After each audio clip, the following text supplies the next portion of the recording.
based on a historical piece from 1700, and we made a reinterpretation with where we use colors, grids, and also glass feet.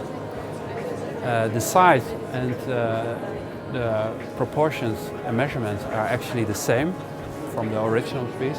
What we did with Established & Sons is to really see if we can produce this cabinet with consumer-friendly materials. So you can clean it, for instance, and you can touch it and scratch it and whatever without damaging the whole cabinet.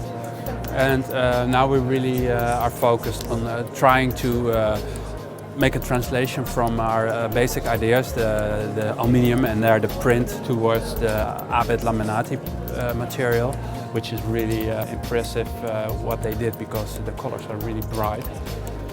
And a lot of people think that it's really easy to use the fluorescent color, but if you know something about color, then the fluorescent is one of the most difficult colors to apply and to let it stay on.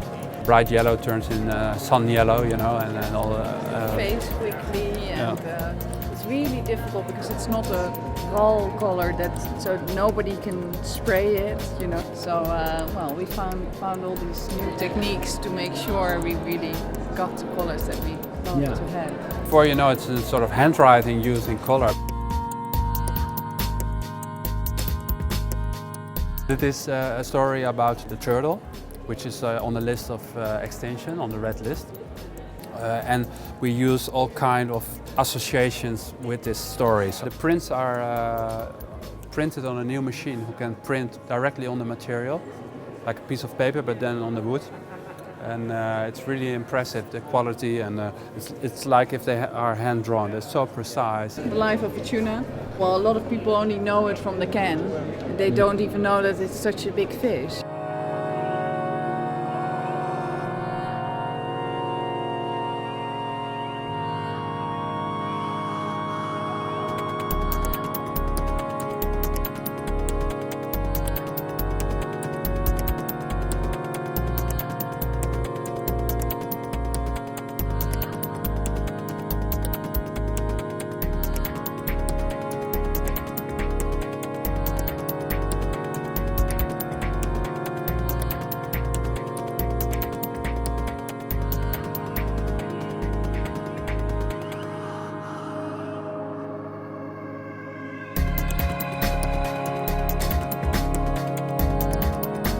If you have a colored light, a lamp, then of course your working light is also colored. And we thought that's not really a good idea, because then you have red and a red light. And then we came up with the idea to make a sort of gradient where on the bottom the light is white, so you can work with white light. And if it's off or on, you can see the color. And in another way, if you put them out, it's just if they are on. It's really amazing.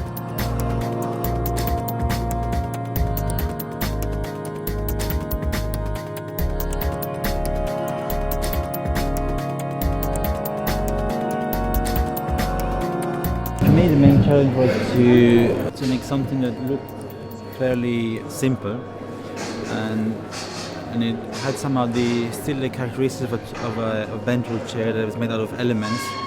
And the idea was it looked a bit like an assemblage and a collage. If you make a one-off, then if you make a small edition, you can do anything. But I think in a certain production, with a certain price, obviously you have to respect certain parameters. And like most of the things, it's an evolutionary, it's an evolutionary process.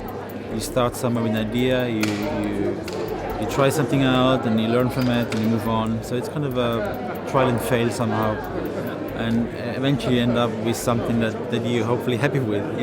When you work a lot, it somehow sparks new ideas and new kind of starting points.